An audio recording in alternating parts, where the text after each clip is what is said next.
when the standard Islamic narrative, what they claim, let's look at the Sif, let's put it in there. What they claim is that there was a guy named Muhammad who received these revelations between 610 and 622. So that's that 22-year period from 610 to 632. So let's go back to that same time period.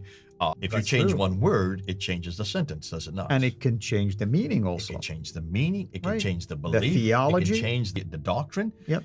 After slide. And what are we doing? And this is why I am baffled sometimes when I see or hear that people say, oh, it's still the same Quran. Warsh or Hafs or Ibn Kathir is still the same Quran. How is it the same Quran? Just look at these things. How can you say it's the same? If one letter is different, it's different Quran. Just one letter.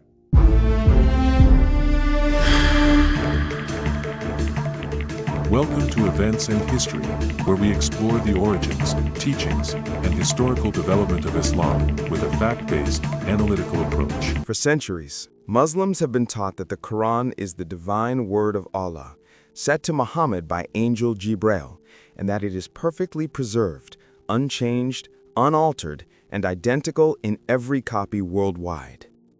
But what if the origins of the Quran's written form tell a very different story?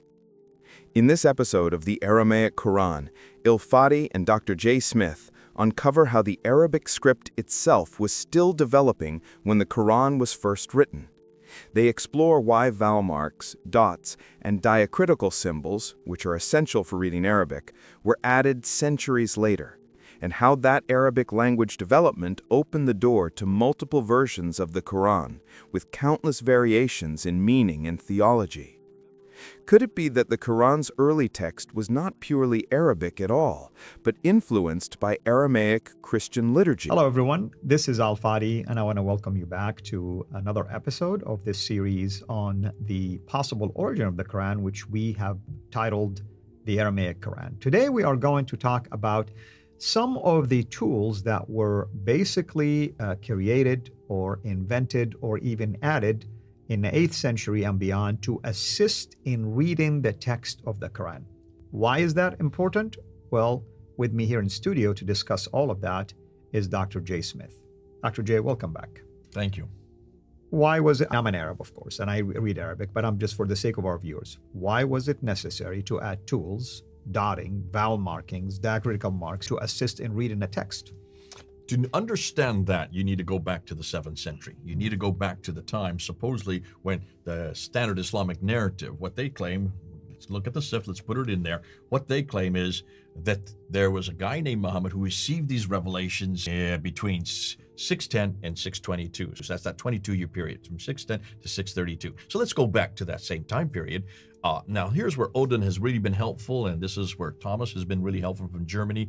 Odin from France, also Mel, who's you've had on your channel. And who are these people, just for the benefit of those who are hearing about him for the first time? This are the sin sifters. We are the sin sifters. We are the group that you brought on board back in 2021 on that live stream where we introduced them. These are the guys that I'm using to do all the research. Right. They've been doing this research. Well, Odin has been doing this since 2009, so for 11 or 12 years he's been working on this material. Mel, who is in Ireland, has been working on it. Thomas is taking much of the material from Gerrit Puyn and von Oleg and von Bothmer and Goldziher, all of this great material that's coming out of Germany, and he is the one that's unpacking part of the Inada group, and this is their material, what they've come up with. And what they're saying is, when you go back to the 7th century, you will see that there were a lot of writings that were written in Aramaic, but they were writings written in Aramaic that were nothing more than lectionaries and homilies and hymns. Lectionaries, homilies, and hymns. Okay? LHH. These were being used and passed down all through the northern part of what we now know today as Lebanon, Syria, Jordan, and Iraq, and what is today Iran. Now, all those areas was part of the Levant. This is part of the Mesopotamia. All that northern area, they were all Christians, and they were doing this in liturgy. And what they would do is they would write these texts written in Aramaic. Now, the Aramaic was used by the clergy and was used for theology and was used by the academics. But on the people who were down below, the people who were not below, that's not the right word, but the people who were the workers, the people who were actually the working class, they all spoke Arabic. So Arabic was spoken by the working class. Aramaic was spoken by the educated class. Now, we've seen examples of this all the time. Take a look at Egypt. You have the hieroglyphics, which were all created for the aristocracy, and then you have the Demotic, which was all what the working class people. Two completely different scripts, two completely different languages. And when the Egyptian aristocracy were destroyed, hieroglyphics was destroyed with them. And so when all these archaeologists came across the pyramids, and they came across the Sphinx, and they came across these obelisks with all these pictographics script, they didn't know how to read it until Champollion back in the 1900s, early 1900s, or the 1800s, sorry, late 1800s, Champollion came across a tax code known as the Rosetta Stone. And the Rosetta Stone had hieroglyphics. It's a tax code, nothing really, it's just a nondescript stone, but it had a tax code written in hieroglyphics, in Demotic, and in Greek. We know the Demotic, we know the Greek, so by looking at the Demotic Greek, they were able to reproduce the hieroglyphics alphabet, and that unlocked hieroglyphics for us. The same thing was happening in the 7th century, but it wasn't lost language. Aramaic is still known today. You can read Aramaic, and many of our Christians in that part of the world, the Syrians, still read Aramaic today. This man right here, Gabriel Sama, he is an Aramaic speaker. He wrote this book because of that, because this is his language. This is his forte. It's still well known. No Muslims read it. That's right. Christians do. Hold on to that. That's very important. So here you have this Aramaic text. These are homilies, and they started introducing this into Arabic for the people on the ground.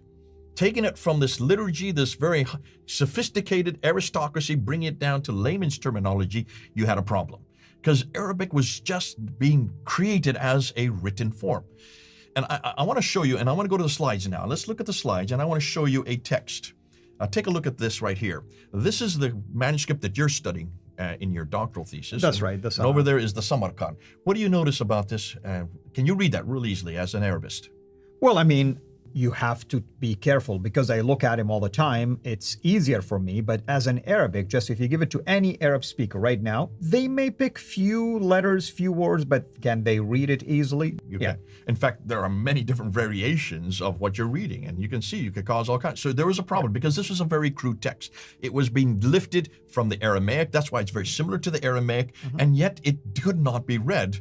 And so they had a problem. So they needed to solve that problem. So here's the Sana'a manuscript written in about 705. There's the Samarkand, which is written about 719, 720. These manuscripts needed they needed to solve it. So what did they do?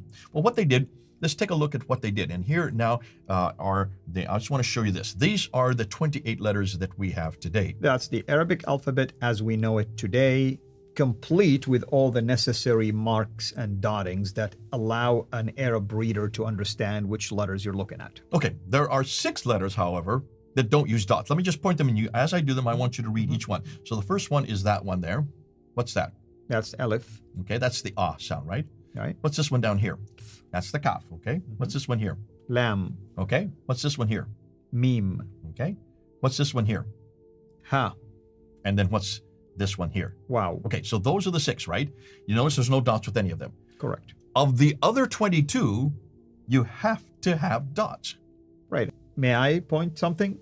You see the shapes, which we will talk about right now, but the dotting dictates how you pronounce it. You needed that. This did not... See, in the 7th century, there were 14 to 16 letters that they had. When you look at those manuscripts we showed earlier, that's all they have is 14 to 16 letters. Now we have 28 letters. Right. Here's the difference. And what I want to do is I want to just show you. So let's take a letter that's just a smiley face. Most of your Arabic letters, I call it smiley face or a bold shape. It's very simple when you do that. When you put one dot above it, what happens? This is noon. Okay, so that's like the N sound that we have in English. Right. When you put 2 dots above it, Ta. That's like the T sound that we have in English. When you put 3 dots above it, Tha. which is like the TH sound that we have. All right. So those are those 3, but we can go far. Yeah, you can get 3 different letters looking at just one spine. But however, we also have another ones that go below. So when you put 1 dot below, what it become? Like a B sound. Right. And when you put 2 dots, Yeah. like the Y sound. Right. So when you put them all together, let's see what happens. Just read them. Noon. Ta. Tha. Ba. Yeah. So, can you see? Thus, you can get 5 different letters with 5 different dots. Very important. Now, as you know, when you open up an Arab dictionary, all the words there always have 3 letters. They start, they're standard 3 letters, right? Which is the radicals, yeah. The radicals. Yeah, but that you not works, only need yeah. dots, you also need vowels. Right, So let's look at the vowels. Those are the 3 vowels. yeah. So Okay. this is the fatha, this is the kasra, and this is the dhamma. Okay. So here you can say ta, ti, tu. So it's For a, instance. I, and u. Yeah. Or u, I, a if you Yeah. go from left to right. Yeah. But in Arabic, you always go from right to left. So those are the 3 vowels, and you also have long ones and you have short ones. Right. But in the 7th century, can you understand? With these are known as the harakat. When you add these on Correct. top of the 5 letters, which are the ijabs, Correct. you can get quite a few different variations. Absolutely. I mean, without these and without the dottings that you just showed, it's open for grab. Anyone can pronounce it however they want without any guidance because they didn't know what was the intent initially. All right, let me just show you this next slide. Take a look at this slide here. Here are, with just putting the smiley faces and the vowelization, the dhamma, kasra, and the fatta, my friend came up with 19. You say that you can come up with 33 different. I was involved in an amazing book project called The Quran Dilemma. I encourage everybody to go and buy that book, where there is actually a table that has, if my memory serves me right, more than 30 examples like this. So what you have here are letters connected together. We call it the rasm. And you use the 3, which is the simplest way. But notice it's the same rasm, but when you change the location of the dots and even the harakat, notice what's going on, how many meanings have emerged. Some of it is noun, some of it becomes a verb, and so on and so forth. If you change one letter, it changes the word, does it not? If That's you change true. one word, it changes the sentence, does it not? And it can change the meaning It also. can change the meaning, it can Right. change the belief, theology. it can change the doctrine. Yep, Isn't that what you and I are doing? We're going that's through true. after slide. And what are we doing? And this is why I am baffled sometimes when I see or hear that people say, oh, it's still the same Quran, Warsh or Hafs or Ibn Kathir, it's still the same Quran. How is it the same Quran? Just look at these things. How can you say it's the same? If one letter is different, it's different Quran. Just one letter. And we're finding as we do and look at the difference, we're just doing Hafs and Warsh. We're just going between That's these right. 2 right here. These 2 You haven't right even here. touched on the other 5. We haven't looked at the other.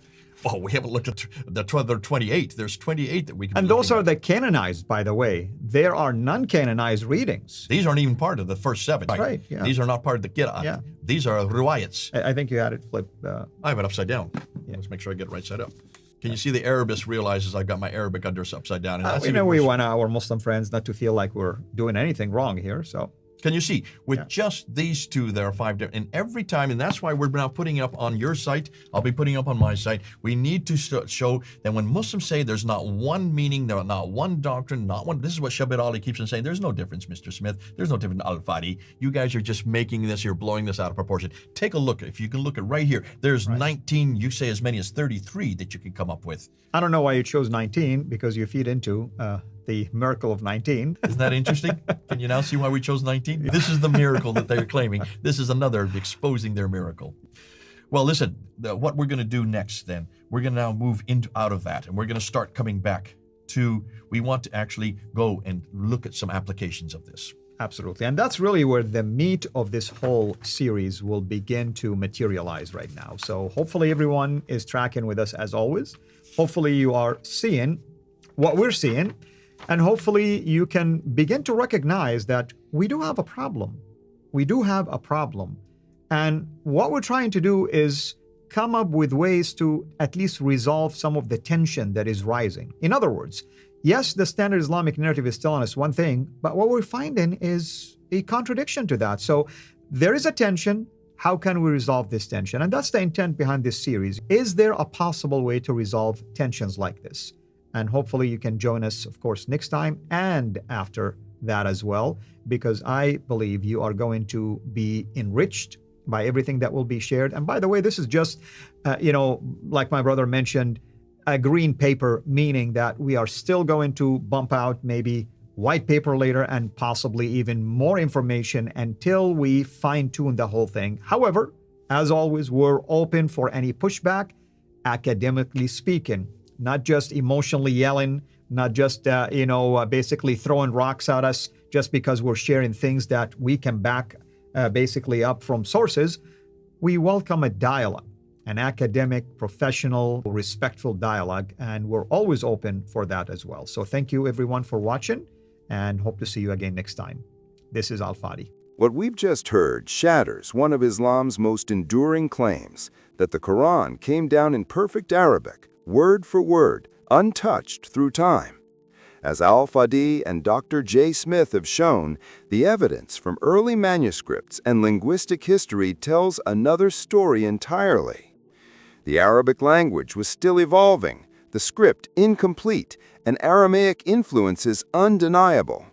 When dots and vowels were added later, meaning shifted, producing the Quran we know today, one shaped not by any revelation from Angel Jibreel, but by centuries of human editing and adaptation. This isn't a small detail. It redefines how we understand the Quran's origin and authority. The deeper we look, the clearer it becomes. History speaks a different truth than tradition. If you found this discussion insightful, like and share this video so others can see it. Don't forget to subscribe and turn on notifications for more Islamic history content. Stay tuned for more evidence-based examinations of Islam's earliest sources. We'll get to the root of this and find out what the standard Islamic narrative on the Islamic Awareness website is hiding regarding the origin of Islam. Jesus is Lord.